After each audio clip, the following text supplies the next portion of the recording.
You're hanging out in the House of Sunny podcast, where it's always sunny, mostly because of your host, comedian and YouTuber, Sunny Loman.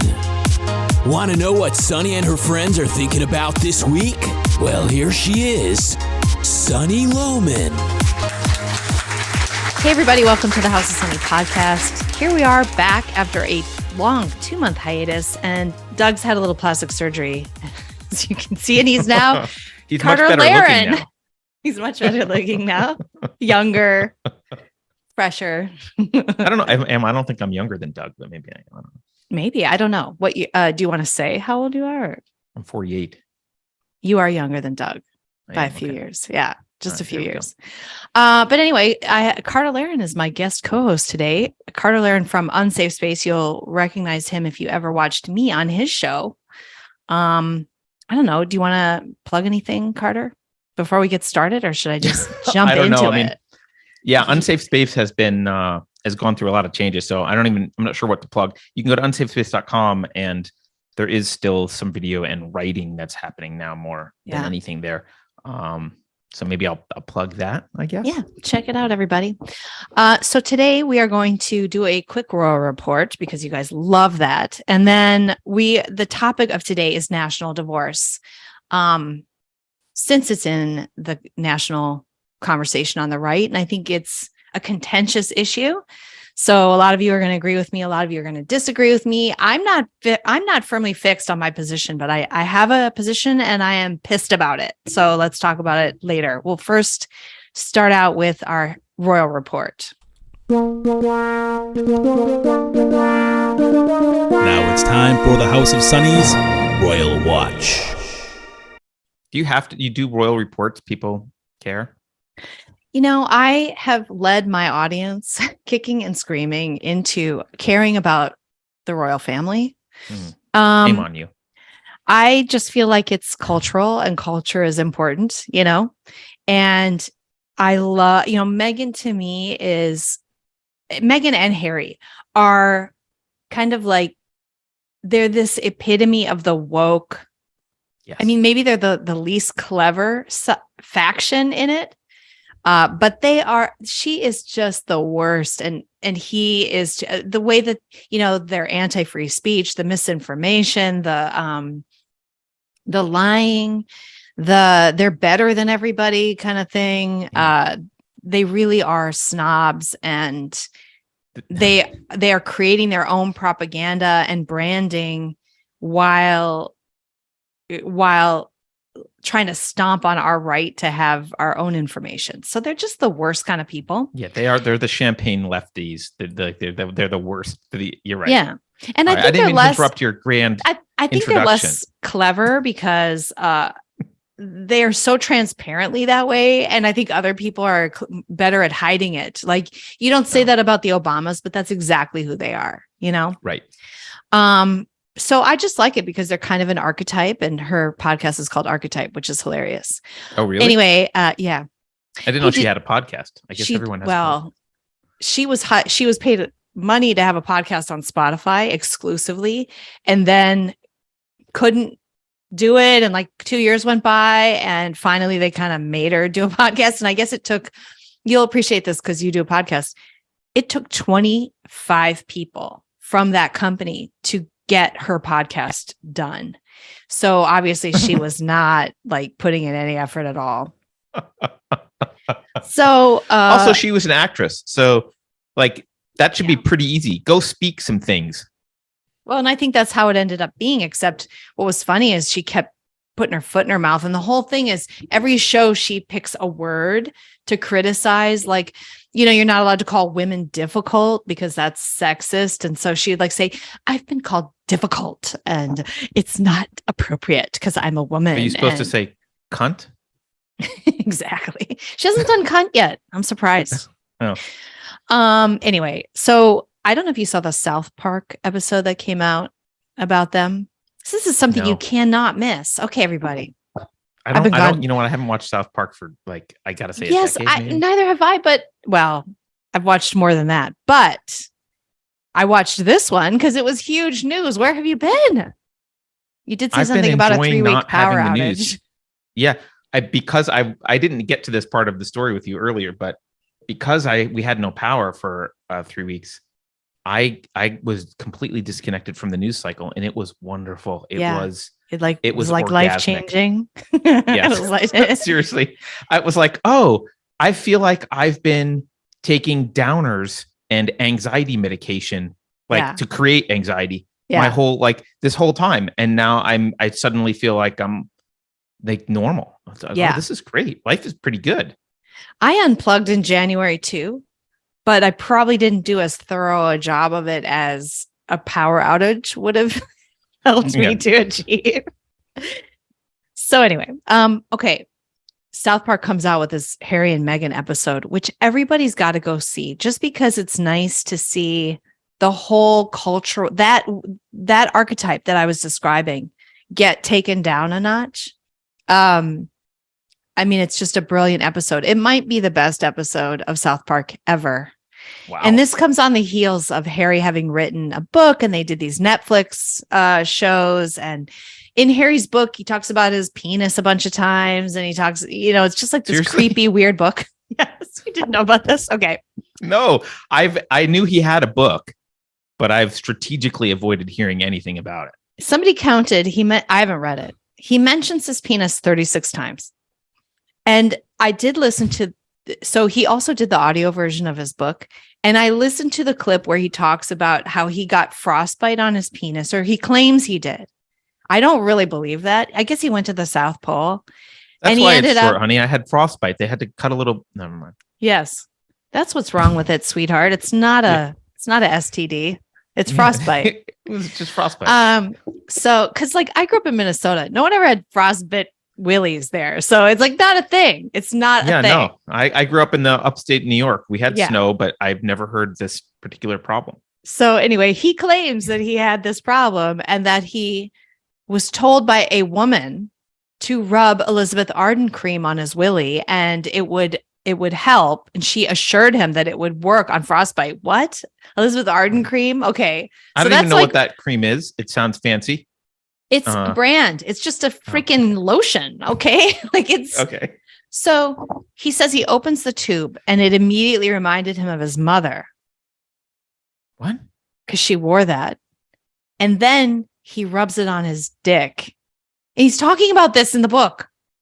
And he felt surrounded by her. And then he rubbed it on his dick. Okay.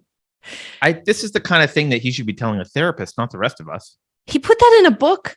And then now I heard last week that maybe he mentioned that because he had gotten Elizabeth Arden sponsored his trip to the South Pole. And so they think that he got money for putting it in the book that his mother used that cream. But what a stupid or weird way of bringing that cream up. The guy is so dumb and weird. The whole thing was strange. If you were Elizabeth Arden, you would be like, yeah, we don't want the brand mentioned that way. That's right. Not the image. Big mistake. So, I know, right? We gave you $1 million for that. Now everybody is associating it not with your mother, but with your Todger. And your frostbite. Your frostbite Todger. So he, in the South Park episode, there's this scene where he is trying to get someone's attention. And so he whips out his penis and he's rubbing it on the window and and his penis is blue because it was frostbite. And he's rubbing it on the window and you hear this like Windex rubbing on a window for 10 seconds, It's the most brilliant episode ever. You got to watch it. Anyway, moving on. Do you think that because people like Harry and Meghan probably don't, especially people like them, because they're not self-made, right? Well, I guess you could argue, but they usually just have advisors tell them what to do. Do you think that there's just some trolls got jobs with these people and they're just let's see if we can get them to put a story in his book. Oh, I hope they're about infiltrated. frostbite I mean, on they his could penis. be. And it might not even be by like people on our side, but people on that side who just can't Right. stand them because they're Yeah. awful people. She has burned a lot of bridges. I mean, she's burned the Oprah bridge, she's burned the Obama bridge. Like it just nobody Oh, really? wants. They are DA-listed. And when you write about your penis and stuff, like somebody made the point, Harry was it was different than being an A-list celebrity. When you're royalty, you're actually above that. Yeah. Because they come to you and they freaking bow and curtsy to you. Right. They want an invitation to Buckingham Palace. I mean, Harry had A plus status, whatever that is, like whatever's above A-list status. That's what he had. And now he's with this D-list actress who's dragged him down to that level, basically. He's pathetic. Well, but he seems to fit well with that level. I mean, it seems to go nicely with Well, his sure. I mean, but character. without the royal family protecting him and the sheen of that, he didn't earn right. it. It's handed Right. to him by birth. And he's lost it by hooking up with this crazy woman from Hollywood. Right.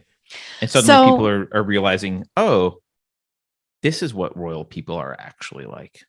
Well, I hope they're not all like that. They might be, but I was sort of surprised that he was such an idiot. I've heard that people who know, well, Lady C is who said this, and she's like part of the royalty in the UK and gets a lot of her inside information.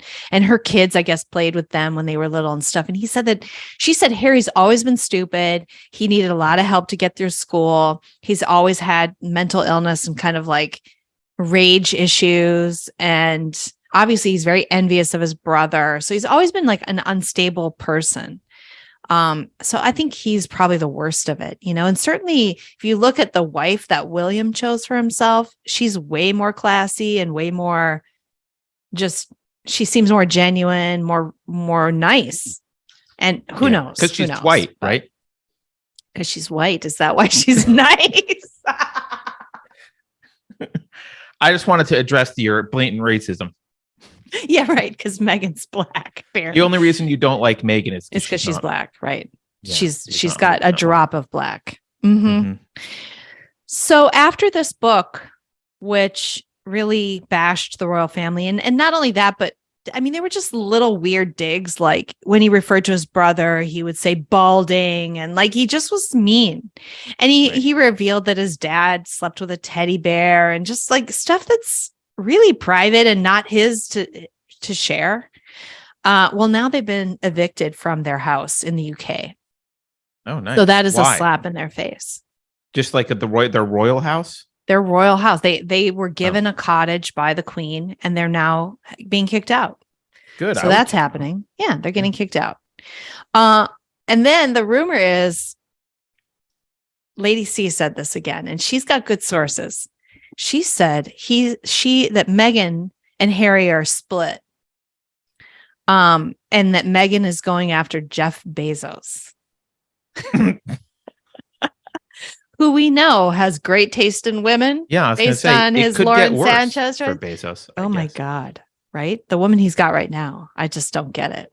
But I was always saying, like, this is very misogynistic, but he picked a woman who's kind of older with a ton of plastic surgery to try to make herself look younger. And she just looks weird. Yes, why didn't he just pick a young woman? I don't understand. If you wanted youth, absolutely. He could have had anyone at all. He could have picked a 25-year-old who doesn't look weird and have all that weirdness about her. Wait, because you brought this up, can we digress for just a moment? Sure. Or will I ruin your show? Well, that's it for the Royal Report. So we can move on. Well, that's all I was going to say. Netflix series Wednesday? No. So I won't do any spoilers, but Catherine Zeta-Jones plays Wednesday's mom. Oh, lots of plastic surgery there. Yeah, and that's what's really sad. I used to really love Catherine Zeta-Jones. She's a beautiful woman. And and then I saw her. At first I didn't recognize her. And then once I recognized who she was, it was just like, this is, I mean, at first I saw her as like, what is this uncanny valley that's playing Morticia? like something's wrong with this person. And then I realized who it was. And I just want to contrast her with Helen Mirren for a second, who is older. I mean, I don't know anything about her personal politics, right? This is not an endorsement of Helen Mirren, but what a lovely woman in terms of how she chose to age. And just like, she looks great for her age. She looks really good. She didn't do, from what I can tell, it doesn't look like she'd done a lick of plastic surgery. She just embraced her the advancing years, and she's not trying to do the Madonna / Catherine Zeta-Jones, like hang on to your youth with plastic surgery. And it's so much more attractive. It's so much more attractive to see. Just a person who's Helen Mirren's kind of older, herself, but she hasn't injected crap and pulled skin and done all this. She has done some, but it's light. Like it's light. I can't tell, is what I'm saying with Helen Mirren. I can tell a little bit, but it's, again, there's a difference between trying to look your best 60 versus trying to look 25. I think that's a different mentality. And like, even if you look at someone like Jane Fonda, who's, in her 80s, I think, who doesn't look like an alien from outer space. Right. She looks like a normal woman. And she has said, I've had facelifts, I've had, she's had a lot of different things, but like taking it easy, like not really extreme plastic surgery, not trying to look 25, but trying to look like a better 80. Yeah, and that makes sense. But, even just look at Julia Roberts, who's about the same age as Catherine Zeta-Jones. I think they're about the same age. And I've been noticing that about her. And she's not trying to get like the roles of leading lady anymore. You have to give that up too somewhat. You're no longer going to be the sexy archetype leading lady you're not going to be the it girl in Hollywood. You have to step into a different role. I'm sure that's really hard for them to come to terms with that. I hadn't seen her in a while. I'm looking at Julia Roberts now. She looks great. She looks great. She looks so good. And I don't even know if she's had any plastic surgery or filler or injectables or whatever. You can see wrinkles on her face. You can see that her skin is sagging a little bit. That's it. Like, she looks beautiful, but she doesn't look, she's going to get different roles. But to your point, when you put these, what bothers me, I'm watching right now, I'm like halfway through The Northman, which is a Viking saga movie. And Nicole Kidman is in that. And I'm like, it immediately takes me out of the movie to see her face, because no way is a Viking woman, an aging Viking woman looking like this. Right. It's just not possible. So it does take you out. It breaks the fourth wall. She shouldn't have these roles anymore. It's because she's, with all the plastic surgery, she's wrecked her ability to have period roles, outside of modern day, because she's impossible. She's now impossible in her face. Yeah. Like I said, I think it's like, it feels like the uncanny valley to me. You know what that phrase is, right? Yep. I know. You wanted to explain that to people, because it's an interesting idea. Well, there's this thing in basically robotics, in right? Robotics and I'll say androids, like robots that are intended to look human. There's this weird thing that happens where, when they're clearly not human, when they're clearly like a robot and they're clearly not meant to try and be too human, people respond to them well. And the closer they get to human, kind of the better, until there's this weird valley. When they get too close to being human, suddenly they're so close to being human, but not quite human, that it gives you the willies. It's like, it's repulsive. And it's really disturbing. And a lot of modern, like android robotic technology that's trying to achieve human-like qualities is in the uncanny valley right now, because we haven't figured out how to cross that valley. We haven't gotten to, completely looking good. So if you look at, what was it like? Was it Sophie or Sophia or whatever that one robot is that was, I think she has a citizenship to some country in South America or whatever, but like, yeah, a totally uncanny valley. That's how a lot of this looks to me. It's like, oh, you're kind of like, you're not actually human. You're humanoid, and there's something wrong. And I like it. It gives me chills. Like I'm not. It's gross. I don't like feel it's like repulsive. It Yeah. repels you. Mhm. Yeah, and it's an interesting what I've heard as a evolutionary reason for this is that in tribes or whatever, if there was a person who was a sociopath or something was off about them, you needed to have like an instinctive response to that. Yes, it's more threatening to have a creature that is trying to blend in, but isn't one of you is more of a threat than a creature who clearly isn't one of you, right? Like, yes, right. So it's kind of interesting how that works. Yeah, I'm afraid of when they figure out how to cross that and make it indistinguishable. And they're getting that way with like the deep fakes and stuff. I was going to say, I think they're there with deep fakes. Yeah. You can do it with deep fakes. It's still a lot of work, but that's a whole separate topic we could discuss at some point. Yeah. I think we're going to be we're going to be in a future where the rational thing to do is to never trust any video or audio that you see ever. Like, it's just going to get to be. Well, we already can't trust anything, so why not add that? We're there.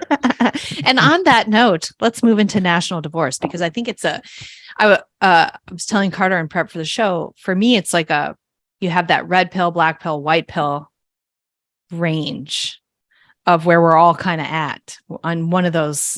So we're somewhere on that spectrum. And to me, I think the national divorce is a black pill. I think it's pessimistic. I think it's destructive. I think so. Just to back up, the news, it was a week ago or 2 weeks ago, Marjorie Taylor Greene basically tweeted, "Hey, I'm calling for a national divorce." And now she's kind of having to defend herself. No one in power in the US has ever quite said that out loud, I think. You have different things where, like, you have, hey, California needs to split into two, or things like that. Or you have people talking about needing to move to a red state if you're red, so that you're around people that agree with you, so you can control the local politics. But no one yet has said, let's just quit. Let's just stop trying, because obviously we just disagree too much. And wouldn't it be easier? Why should we try to get along? Let's just separate, run our own countries within the United States. So we have a red and a blue. And she's saying that what she means is more of a federalist idea, where there is a central government, but we decouple from it to such an extent that it's a shell of what it is. And we set up those aspects of government regionally in two regions, rather than them being housed in the federal government. So, things like abortion, you can have one region one way and another region another way, decouple it from the federal government, which I think the Supreme Court just did. Actually, the Supreme Court just said, hey, states, you decide. I think the Constitution in the late 18th century decoupled everything from the federal government. Everything that's happened after that has been a coupling that is not. Yes, I mean, so I don't really feel like she was just calling for a return to federalism. When you're calling for a national divorce, that's, hey, all of you guys, we'll still have this federal government that has a military or whatever, but all of you guys just go run your own affairs and leave us alone. We're going to go over here and run our affairs. But instead of saying that, why doesn't she just call for like shrinking the government? Because we have local governments, we have state governments. So I don't know, it's a weird kind of way of now she's trying to backtrack and say, oh, I meant federalism, but I don't think that's what she meant. So you have a strong negative reaction to national divorce, it sounds like. I do, but I didn't I relate to it. I relate to, obviously that sounds like a good solution, because you get this feeling like these people will never back down. They will never give up wanting to control me. And some of them are so far gone, like just the state of California. Think about that. How does it ever turn around? Right. It's so corrupt. that even if you got a majority of people on your side, it wouldn't help you. There's no voting them out at this point. They're clinging to power. And they're passing more and more laws all the time that solidify that power and that increase their control over us. Mm-hmm. And so I get the sentiment, but I guess what I think the outcome of something like that would be, first of all, it would be a massive economic disruption. Second, I think the cancer of what we're fighting globally, nationally, would take over any red region at this point anyway. Like, what are you going to put in its place? The same shit? And eventually we'd be fighting the same shit, only in a smaller space. So like, I see it as all that is to me is kicking the can down the road, which sounds nice. It's like, oh, what a relief it would be to get another 10, 15, 20 years of relative freedom. But I have an 8-year-old. I want to fight this battle today. I want to flip California. I want these people out. And if we don't make a stand, my daughter's the one who's going to have to deal with this. Or it's going to be so far gone at that point. She's going to be in this little resistance movement in the red zone, fighting for her freedom with fewer people and less power. This is what I see it as a total black pill. I see it as running. Just like people who left California to move to Texas, and now Texas is turning blue. And people who are now moving from Texas to Montana, Montana's going to turn blue. Colorado's turned blue. Like, what the fuck are you doing? You keep running and you abandon California to the woke, who then educate another mass of zombies in a generation that are now taking over the other states. Yeah. Because conditions here aren't so great. So now they're moving and they're taking over your state in Austin, Texas. Mm-hmm. Like all those fucking assholes from California who got saturated with woke politics here because you all left and went to Texas. You left it to the woke people who saturated Silicon Valley and saturated the state with their woke philosophy and culture. And now that's moving to Texas after 20 years. And it's changed Texas. So I see it as all you're doing is giving up ground and you're kicking the can down the road. And now we're in a worse situation than we were 20 years ago before you left California to run off. And I see people who, I'm just going to get my 10 acres and get some goats and raise crops because there's not going to be any food. And there's like that. Right. And again, I don't think that's realistic, but that's again, that'll last how long? If you read any history, you can see that a totalitarian government will come after your food. Like, as soon as people are hungry, they're going to come after your food. And if you're building that for your kids' food, whatever, whoever's left or whatever the timing is, you're kicking the can down the road by running off to your country estate. And that's where Cicero was killed by the Romans. Like, they went to the country estate and they killed him there. So what he got a year break and then he got murdered. And the Russian, the kulaks, mm-hmm. They were the little farmers who were very productive and making all this food, and they were murdered and their land was taken from them. So it's not safe to go to the country. It's not safer to leave the state and move to another state. It's not going to help us to nationally divorce from these people. We need to get so pissed off that we really actually start fighting them. Wow. I don't feel like we've even started fighting them. In reality, right? We haven't really started fighting them. We're not really fighting them. We're still on total defense. I would agree. I would agree with that. That's the end of my rant. No, it's a good rant. So let me unpack a few things. Well, what's your opinion about national divorce? Well, hold on. Let me just. Okay. I agree with your don't move to the country. I think most people who are like, I'm going to get 10 acres and raise like chickens or whatever their plan is. I think it is woefully naive. I have a friend who, for like 1 week at a time or so, he's in this group where they go live like it's the 19th century. I want to be a part of that group. It is not easy. Like the idea that you can have your 10 acres and go raise food. So much work. That the idea that you are self-sufficient is just wrong. Every tool you have is made by some, I mean, fully integrated, probably global supply chain with computers and like there is no, it is not as easy to live like Little House on the Prairie as you think it is. And most all people that infrastructure is gone. Like the blacksmith in every little village, that's gone.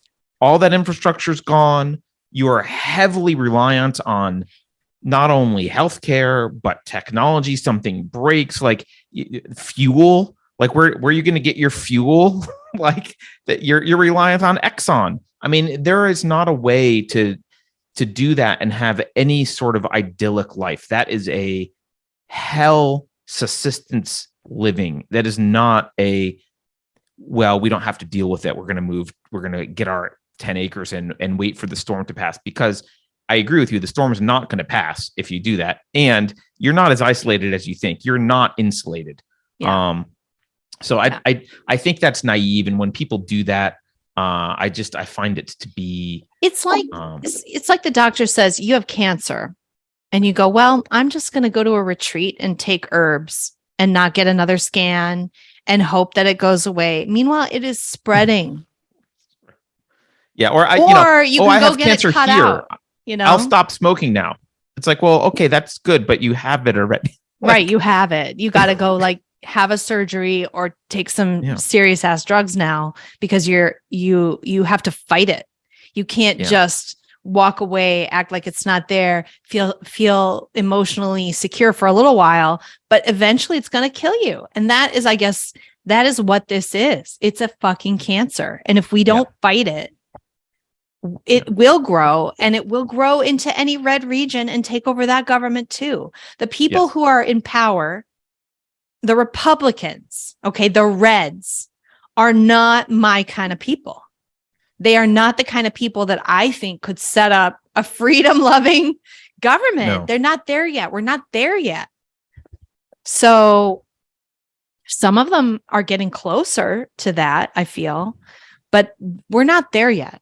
We're still not fighting. The majority of people who are on our side of things politically, who want freedom, are not really active politically. They're still just complaining on Facebook or Twitter. They're not at their local level helping elect solid, freedom-loving people into offices to make a difference. That is not happening. It's happening. Some people are doing that. It's happening more than it was 5 years ago, but it's not like there's a flood of every freedom-loving, caring citizen is not out there doing their civic duty to help change things. That's not happening. No, it's not. And so you might think I'm black-pilled. So after this discussion, you might be like, "Oh, Carter, you're black-pilled." Because I was saying earlier, I'm not sure what I don't think I'm either white-pilled or black-pilled, but I think your disagreement with the national divorce is primarily tactical. And I think there's another tactical argument that can be made, which is you could view it as a retreat. And I see a lot of bombastic, especially males online, be like, "Oh, you're just running. You don't run from a fight." Da, da, da, da, da. Like, that's nice. I guess I'm a bombastic except for male. When you do a tactical retreat to a fortified position and you know what you're fighting and you are consolidating resources. There's no fortified position. Well, so that's my point. If you're going to do a national divorce, I think the only way it works, I think there's a couple different meanings of national divorce also. I mean, here in California, there's several Cal exit style movements of people that want California to leave the union. Yeah. Most of them lefties, right? Yeah, right. Wanting California. Now, that's a national divorce I actually might support very quickly and easily because actually I had a whole thing when Trump was president. I was like, Trump can save this country. All he has to do, I think I've told you this. Yeah. All he has to do is go into California and enforce federal immigration law. And everybody's heads will blow up and they will secede. They'll leave. Yeah. And you will lose Oregon and Washington and California. Yeah. And then the country will be okay Well, and importantly, for a while. if you Again, have though, it's those, temporary. yeah, I mean, obviously California eventually will self-implode because socialism doesn't work. But I mean, if you have those centers of blue gravity for people to go to, that can kind of help the areas which they're fleeing, right? Which is okay. If you've got a bunch of states out west and all the lefties are like, I can't believe this horrible red thing, you can be like, well, hey, California is its own country now. Go enjoy your leftism in California. Now, the problem with that is a lot of lefties don't actually want leftism. They just want to support it politically and talk about it, and they think they want the it, but moral good flush of feelings. Yeah, They don't want the actual but they don't want to pay the life. taxes and everything Right. else, and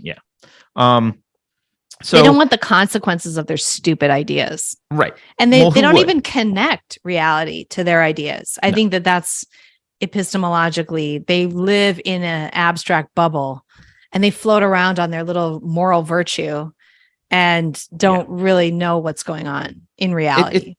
It's a diluted version of what you were complaining about with Meghan and Harry, right? Which is like, they can pretend to have these ideals, but they're outside of the consequences of their ideas, right? Like if you're working at Google making $250,000 a year, you can have lots of ideas that you propose that ruin inner cities and cause crime in places and destroy people's lives and make it tough to get ahead.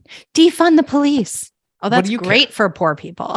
You know, like that's great for downtrodden Black people to not have cops in their neighborhood anymore. Right. That's working out great. Yeah. So you can get away with a lot of this kind of, like, it was the same kind of thing with the Ukraine war, when you heard people say like, well, pay more. The war is worth more at the gas pump. It's like, well, maybe it's worth more to you at the gas pump, but I'm not sure that the average American would agree that it's worth more to them at the gas. Like maybe they wouldn't agree with paying more for gas. So I think there's a lot of different kinds of national divorce. So there's that lefty kind where like California leaves, and you can see a strategic or a tactical plan for why that might be good. Like, okay, maybe, there'll be this center of gravity of leftism and there's places for them to go. There's the other kind of national divorce, which people like Tom Woods have been talking about for a long time. And actually the libertarians in New Hampshire, which is like, okay, we're trying to set up this not Republican, not Democrat, regardless of whether you agree with all the aspects of the libertarian movement. That's not the point. They're trying to do some sort of individualism and like, okay, well, this is the fortress. This is the individualist fortress, and from here we can spread out, but we have to have this fortress, and we're going to kick both the red and blue out and fight it within our state. And I think there's a tactical argument to be made why that might work. There's of course problems with it. All these have. There's any idea we come up with, there's going to be counter arguments. There's no utopia. Right. I think at this point in human history, I don't believe, I mean, it would be nice to get back to kind of where we were in 1830 politically, but I don't think that's probable. Well, and where we were in 1830 led us to where we are now. Like, we can't ignore that. Like, something fundamental there is needs something to change. wrong with how the Enlightenment. These guys sat around and tried to figure out a political system that never existed before. How do we maximize freedom? How do we, and they did their best. Something is wrong with it. And they did well. They did well. They absolutely did well. We are still the freest country on earth. Right. And I think that if we could just if you really, what we're all kind of figuring out, here's my other white pill situation. So that's my view on national divorce, but I also think this is winnable. I don't feel like it's so dire. I feel like it's just, good people have disconnected from the process of politics. Mm-hmm. And we're re-engaging. And what we're seeing here is a desperate clinging to power of the old guard. And what I have realized recently that I didn't understand in the last 2 years, that what I thought I had, this somewhat free country I didn't really have. Like I realized that these power players have been in charge of my country for decades. Yeah. And they're being disrupted by the internet, I think, by free information. And they are starting to lose their grip. And there is an awakening, a populist awakening going on. And also they have gone too far, which happens with people in power. They take a little more, they take a little more, they take a little more. They've gone a little too far. The internet is there. You can't put the genie back in that bottle. I mean, you can, I guess, but it would be very bloody to do that. And so they could still win, I suppose, but I feel like we're dealing with, when I was little, there were three news channels, ABC, NBC, and CBS. That's it. And then you got your paper. And I didn't realize how much of that was bullshit, but now I think, okay, the majority of it. And when you look at what I was taught in school, I thought I was taught a less woke version of history. I wasn't. I was taught the history they wanted me to know about the United States and the world. There are things I've learned since that I believe that I'm kind of shocked at this narrative version of history that I was taught decades ago. Yep. So, James Lindsay has a really good video out called Welcome to the Second Enlightenment, because he believes that that's what we're going through right now. And it's disruptive and it's hard, but we can win. And it's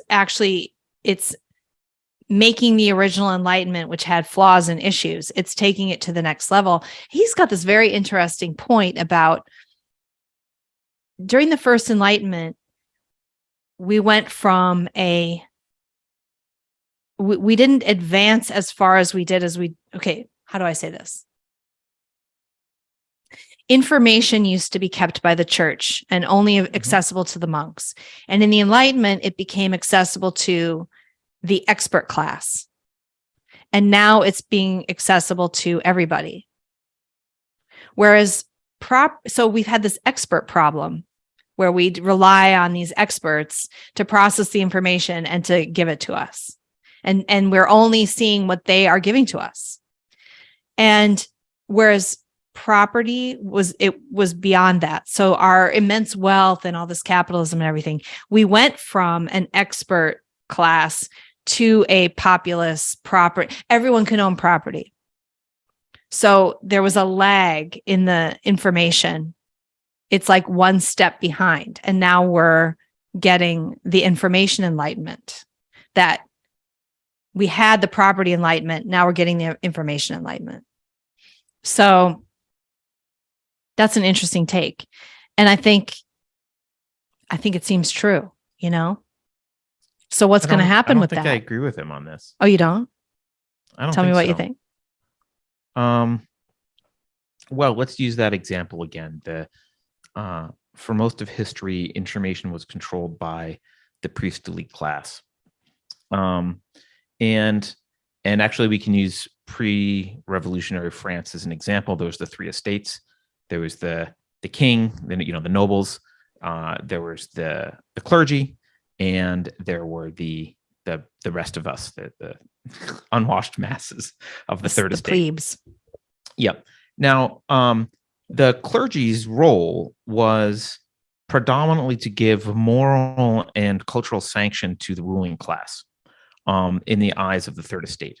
So the clergy didn't have direct power, but they had I would say, symbiotic relationship with the political class of, well, you can be in power. We'll say that God approves of you and has appointed you king. You have divine power.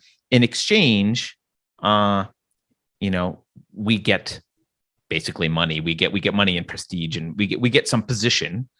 You're going to leave us alone. You're going to defend us. You make sure we're the only religion. And that way we keep the third estate in line. We tell the third estate, hey, Louis XIV is your man, or whatever it is, right? He's who God wants. And so, yeah, we went through this upset, but I don't think that those classes I don't think those cease to exist. I think because each of those types of normal people. You think we're still dealing with yes, a clergy, a ruling class? Who's the clergy? And the third estate. So the clergy is, I would say, the intellectuals. It's the media plus the intellectuals. Okay, these are the people who you don't tell mush us what's them right together. and wrong. You have there's this intelligentsia. They make the politicians legitimate, and they kind of support each other. Yeah, they tell us. Where does corporate America fit into that? Well, hold on. So corporate America. So the interesting thing is corporate America fits in by, I think. So there is a difference, which is to become a clergy in this new, and to become powerful in this new paradigm. So if in the olden days, the nobles that were powerful were let's say the king that gets to rule, the guy that gets to become king, he's the one who's best basically at war and politics. Like, I can go conquer, my army conquered, yay, blah, blah, blah. The clergy's like, yeah, I think this guy can defend us, therefore God has appointed you. And the clergy's going and telling people what's moral. It's moral to give your, tithe or your taxes to the king and blah, blah, blah. And this is the king God wants. Now, power is obtained not by being really good at war, being really good at the same kind of nobleman politics.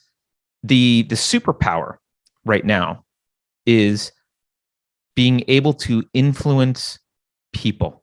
It's basically, if you can control the masses, you're a wizard. And the people who can control the masses are the people who tell them how to control the masses are still this clergy. They're like the intelligentsia. This is what's right. This is what's wrong. Selfishness is bad, and intersectionality is good, and blah, blah, blah. And there's a Black History Month and there's a Women's History Month, but there's no Black Women's History Month. That's a problem, right? Like that's the moral code coming from intelligentsia. Most people don't give a crap and don't listen, but they don't listen directly, but that's what's driving that message is what's being transmitted and is behind all of the art and culture and even corporate policies and corporate decisions. It's why Amazon has the Black Lives Matter banners on the top and everything. It's all driven by that. Now, Amazon, there might be a bunch of execs who are true believers of that. That's probably true, but really, the businessman is a pragmatist. And he's like, well, how do I succeed in this world? Well, I take the intelligentsia message because that's the one that they've been fed from kindergarten through college. So going against that message is like, that's an uphill battle. So I take that message, I get in their good graces, I show my moral virtue by doing that. And how I rule is I influence people. And so here's the way in which I'm black-pilled. Arguments don't work on most people. They just don't work. I think it's been proven. Actually, I don't think it's been proven. Research has been shown, like this has been done over and over again. Arguments don't work. Facts don't work. Rational argumentation doesn't work. This is a psychological problem. People are hypnotized, and the person who can hypnotize them the best wins. And so populism, Trump was a good hypnotist. And that's what scared the left, because he was actually so good a hypnotist, he could hypnotize them against the thing. Most hypnotists are like, put your black square on Instagram and join the, here's wave your LGBTQ plus AI2S blah, blah, blah flag. And like, that's most of it. And it's kind of cookie cutter. But I think we are living it's always been true. And this was true with the French Revolution as well. It's always been true that the third estate has a lot more power than they think. And it's controlling their sentiment that matters. Yeah. And unfortunately, this is the downside of the third estate. they do not think for themselves. They don't. Most people just don't. So it's not cynical. that they can't. It's not. It's just fact. It's fact. I'm not trying to be cynical. Some do. They have the capacity to, but they just don't. And one of the ways that you prevent them from doing it is controlling. Like, this is why I think the right will never win, because the right does not concede that there should not be government school. Like, if the government controls the school, this is an inevitable result. Yeah. You cannot avoid this if you have government control. I totally agree with that. I think that the only way we're ever going to get out of it. Well, but see, this is partly what's going on though with the internet, is that you have, you used to put your kid in government school and that's where they got all of their information. Mm-hmm. So with the internet now, you're breaking that monopoly kind of. I don't think so. Oh, all right. I don't think so. I think people have a naive view of the internet as well. It's not 1999 anymore. Well, that's true. If you want credit for your school, it's got to be so. As an example, I've looked into this because my daughter's in a private school, and I was wondering, gee, why are all the private schools woke? That seems weird, because I know not everyone's woke. Even these Christians, I'm not Christian, but we were looking at religious schools. Yeah. Even these religious schools are like mouthing off DEI stuff. And what the hell? Yeah. Well, you know why? Yeah. Why? There's 2 accreditation bodies in the entire country that accredit, basically 2, that accredit private schools, and they're woke. So if you want to be an accredited private school, you have to have woke, right? That's how it goes. Okay. And if you want, and you need an accredited school if you want your kid to go to college. And what really has to happen is we have to address that. We have to address the the people running that. Well, and you have to be comfortable. This is why I don't think this is James Lindsay's actually been saying, because he's against the school choice movement, because he says you will just allow, you will bring all of this woke shit more heavily into these private and charter schools than you do now, because the money flow and without addressing the licensure issues and the accreditation issues, you will have the exact same thing. And he's completely against this movement until that's addressed. Well, because he thinks it will wreck. There's still private school is better than public school. Like, it can be, yes. Yeah. But I mean, some private schools are worse because they're more woke. Right. Public school teachers at least are often woke because they're obligated to be woke, and they don't even want to be there. They don't care whether they teach your kid math or intersectionality or anything. They just want to get their paycheck and go home. Yeah. Believe it or not, that might be better than a math teacher at a private school who's like, I don't care about math, but I really want to make sure that their intersection come out of this. Like, well, I kind of have that going on in my daughter's school. She's in this private school, and her teacher this year that they sprung on us at the last minute she just got her master's from Portland University in education. And when I saw that, I was like, oh shit. Yep. But she's super young. She's never really taught before. So she's still got this kind of like, well, so I kind of hope for the best. And I don't think it's too bad because the kids are still pretty young, but her main focus is SEL. It's not math. It's not reading. It's literally, she believes her job is psychological babysitting of these children and nurturing and grooming, to use a word, versus literally teaching them reading, writing, and arithmetic. That to her is this thing that kind of she has to pay lip service to, but the real focus of her job is SEL. Yes. And this is part of the state taking over raising your children. Yeah. Yeah. So, I mean, I'm like the next year, if she stays in this school, that teacher is older and, has more of a normal way of operating, but he is really a rabid environmentalist. So I think we're going to probably look around. I can only do so much deprogramming, but like emotionally, I feel like last year, my daughter's teacher was a very good teacher. And Lucia learned a lot, and it was perfect. Like there's always like a little bit of environmentalism and stuff, but it's not going to be perfect. And it was as perfect as can be. She had a very competent teacher and didn't put up with any of this SEL stuff really. Like it was kind of there, but it wasn't, she didn't want kids expressing their feelings more than necessary. And she's from Germany. So like she has that culturally like, Yep. We're doing math, kids. Let's not cry about it. Yeah. So it is hard. It's really hard. But of course, we're in California. We're in the belly of the beast. But I've actually been thinking maybe I'll put her into public school here. Like it can't be. It's no worse. And worth looking at.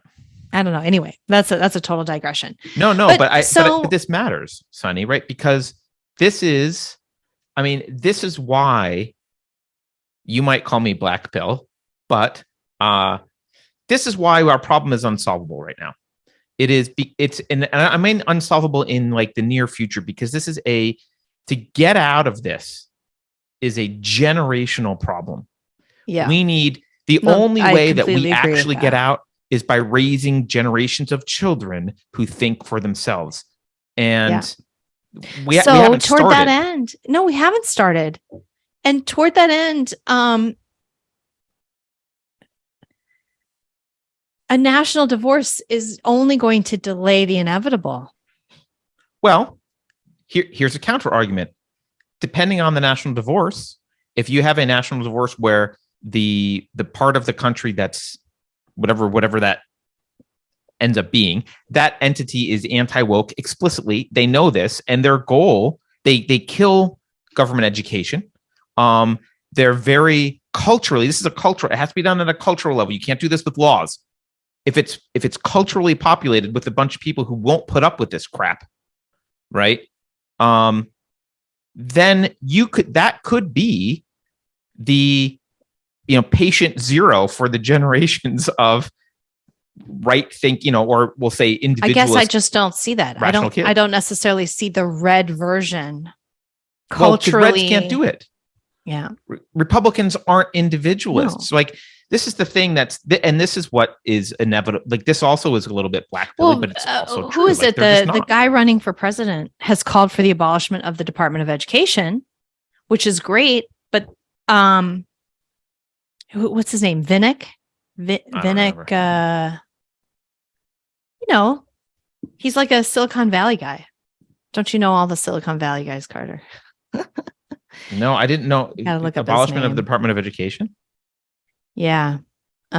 He says he would do it in his first month. He would abolish the Department of Education. Hang on. I'll look up the name. He is a uber successful Silicon Valley guy, Republican running for president. He's just hang on, I'll get his name. Vivek Ramaswamy or whatever. Yeah, that's his name.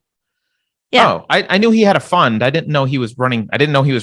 He's running for president, and his platform is part of it anyway, that the Department of Education is gone. But I don't know. I mean, does that help? Because you're just going to set up a smaller Department of Education that still embraces diversity and equity and gender ideology, right? Right. So this is why I don't know if I'm black pilled or red pilled, as we said, like I think before the show. I'm black pilled in the sense that because my goal here is to recognize reality, and here's the reality, regardless of whether people like it. A lot of people just push back on it because they want it, like, well, I want to be optimistic or I want to be pessimistic. It's like, okay, I don't care what you feel about it. This is the reality. This cannot be fixed without a cultural shift.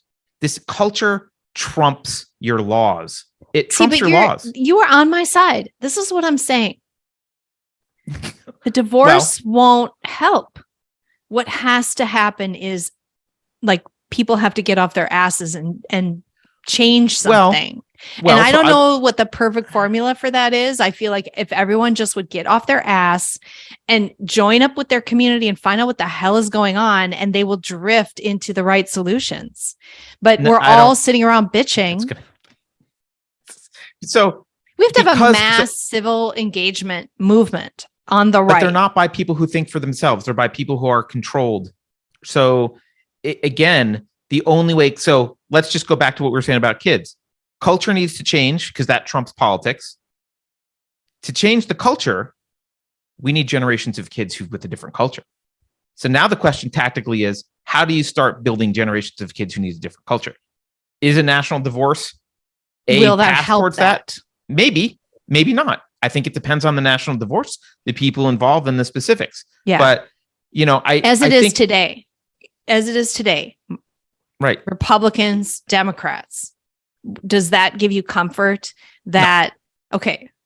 I mean, I'm only operating on any Republicans are the worst. I dislike Republicans, I think, more than Democrats. This is what I'm saying. The way it is today, a national divorce. I mean, I'm only going off of where we're at and who the players are. But there's national divorce by libertarians, which is different. And I think that's worth considering. Like New Hampshire secedes and is neither red nor blue, and they seem to be the people pushing for it are kind of anti-woke libertarian. I don't agree with all their ideas, but they're kind of anti-woke libertarian. They certainly would abolish education, or not abolish education, abolish government education. That's a national divorce. Would that work? I don't know. Again, there's a bunch of counter arguments and reasons why that might fail, but I think a red-blue national divorce, 100% I'm on your side. Okay. Would not work because red has no idea what they're doing. That's what I'm saying. It would just happen there anyway. Yes. And course. So it would literally give you a little bit of relief. I think it would give you some short-term relief because there's culturally enough of a difference. But maybe like a decade? Maybe if you're lucky. Yeah. Look at Trump and look at all. I mean, I actually like Trump. I think I think he was a good president until COVID. We had some relief. We had some economic relief. We had some regulatory relief. He was doing some good things. He didn't repeal Obamacare. He couldn't get that done politically. He couldn't, I don't know how you feel about immigration, but I feel like we need a border. He couldn't secure the border. Although he did a much better job, and he did it in a way that I thought was really clever, where he worked with Mexico and those governments rather than putting up a big wall and so I think he did some good things. And I especially think he had a big cultural impact in a positive direction, in the sense that he would go and just kind of open the curtain on the oligarch and the elites and what we were dealing with. I feel like he brought a lot. Cows. Yes. Mm-hmm. And he is this guy who he has no white guilt. And so he walked around with this well, no, I'm not a racist. He didn't. And he just said what he wanted and said the truth and allowed other people to do the same. So he kind of smashed the racism thing. And now a lot of people on the right are yeah, you can call me racist. I don't care. The people before Trump, if we can kind of cast our mind back, were absolutely frozen by the racism charge. 100%. Yeah. He is why we are where we are now, where there are a lot of people who are no longer impacted by that insult.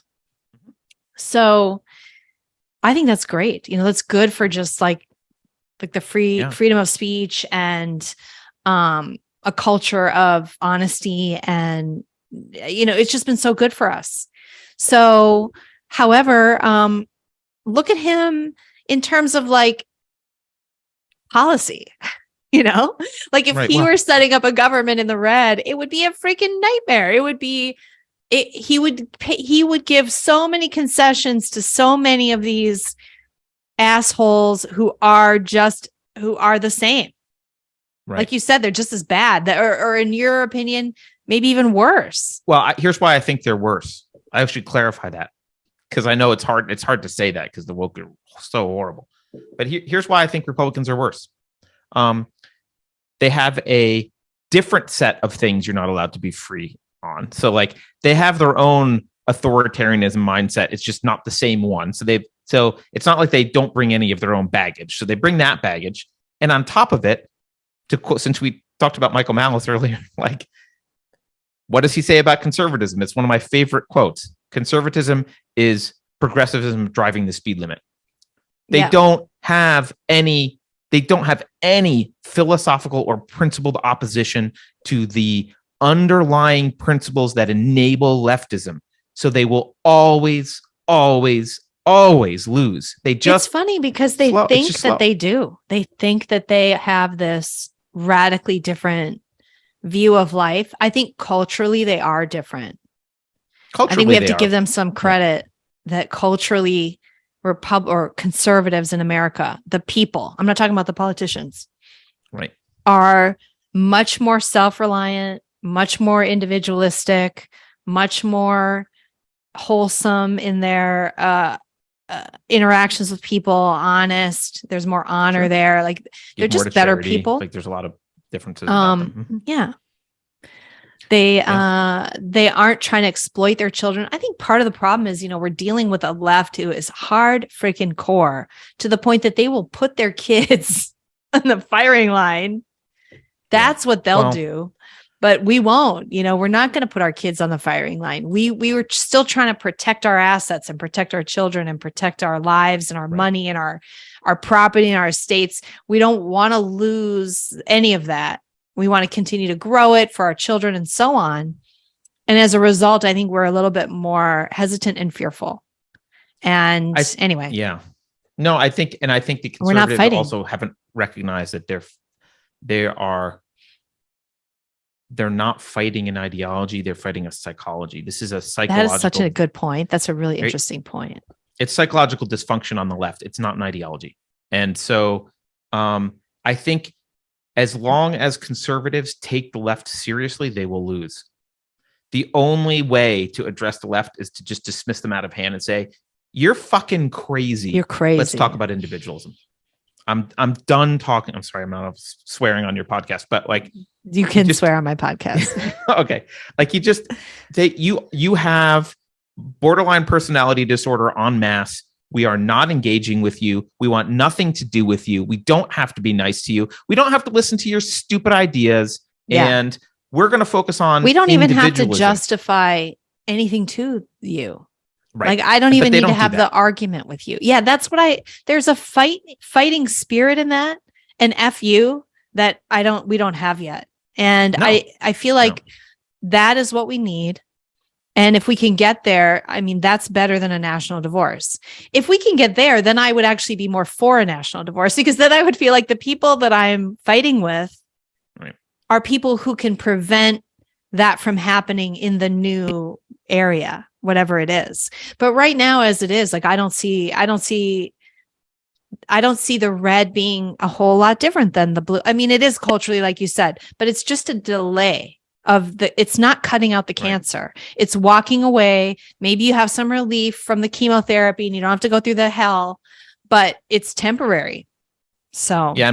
And part of the problem is that the conservatives justify their disagreements ideologically through religion, and religion ultimately is I don't see that. I don't see that too much. I feel like that's an attitude that's not true.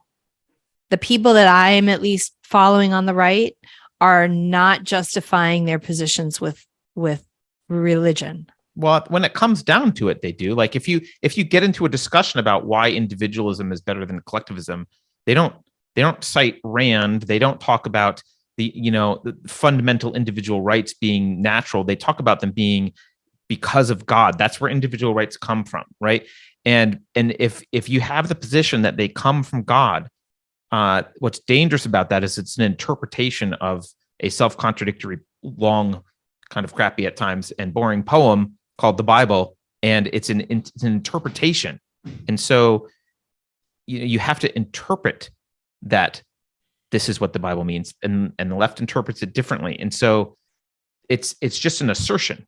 Saying like, well, we like individualism is just an assertion. It's not a philosophical argument, right? It's based on an interpretation.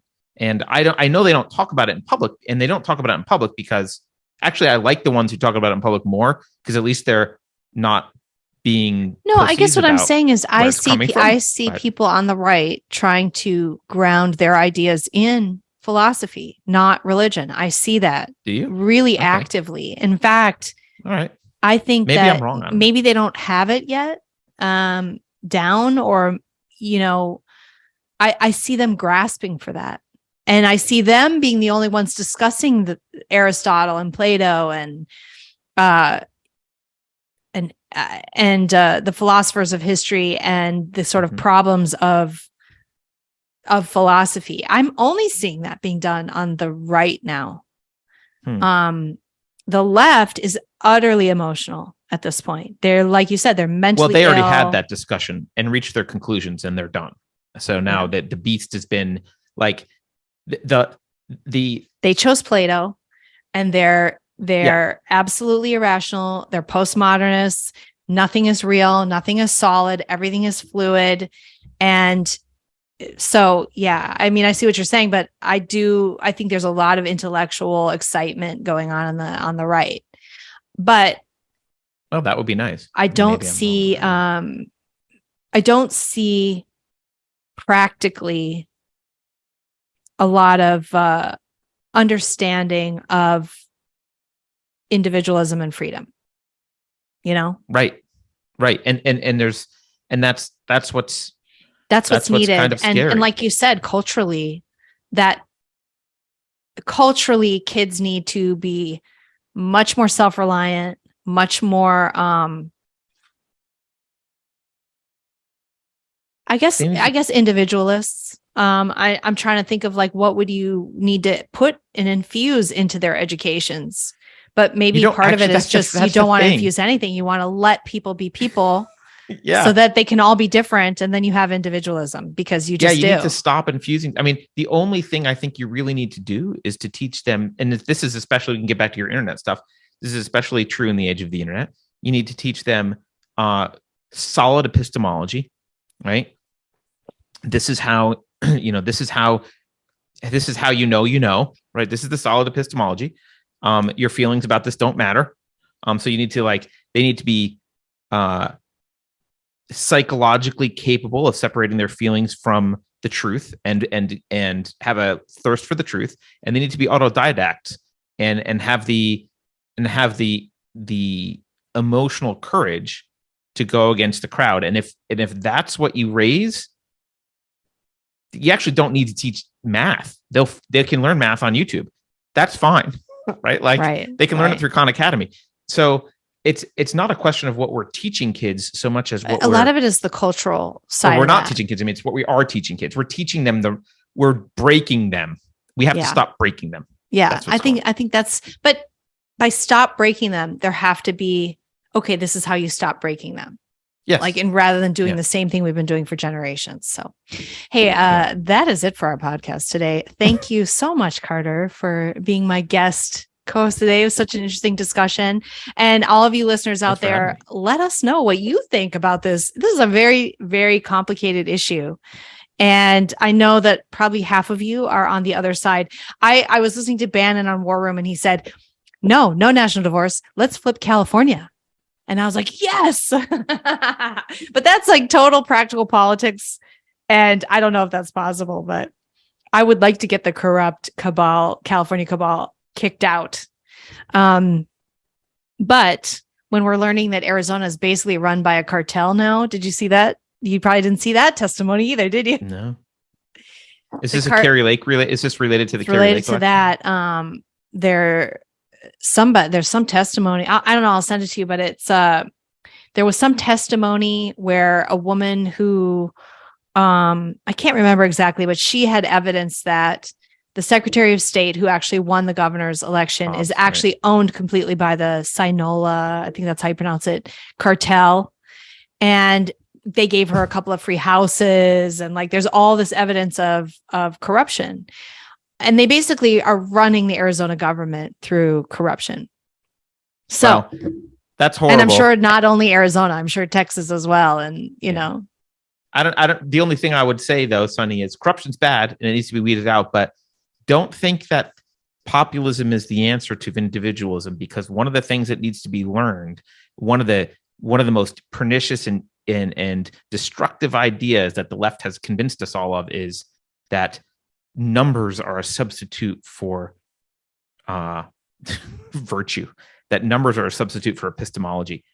Just because everyone wants it doesn't mean it's right. And that's I don't understand what that has to do with the cartels running Arizona.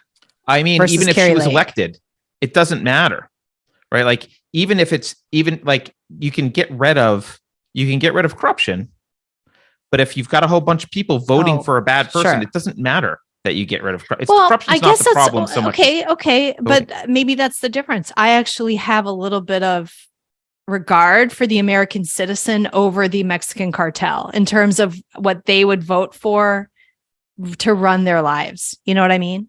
Like, I think if the average Arizonan is actually getting their vote counted and they voted for Carrie Lake, I think some of Carrie Lake's policies that she was running on there was some good stuff there. And it's better than some corrupt, woke, owned by the cartels person would put into play for the people. If we're talking about a good life for people in Arizona, which is what we're talking about, right? It's not some abstract idea that we care about. It's real life, and whether people have food and whether they are safe and whether their kids are safe and can grow up to be individuals. If you're run by a Mexican cartel, you're going to have less of that opportunity, you know? Yeah, I'm not disagreeing with that. My point is that it can't end with just cleaning up corruption and getting more democracy is not the answer to fixing the long-term problems. I agree with that. I agree with that. However, I think in that, I actually more agree with that in California. In Arizona, I feel like with criminals, literally criminals, violent criminals running your state versus the average, dopey Arizona. Drug lords might be worse than democracy. I agree. So, however, in California, we have a totally different situation than that. So a totally different kind of corruption. Anyway, this was the end of the show, Carter.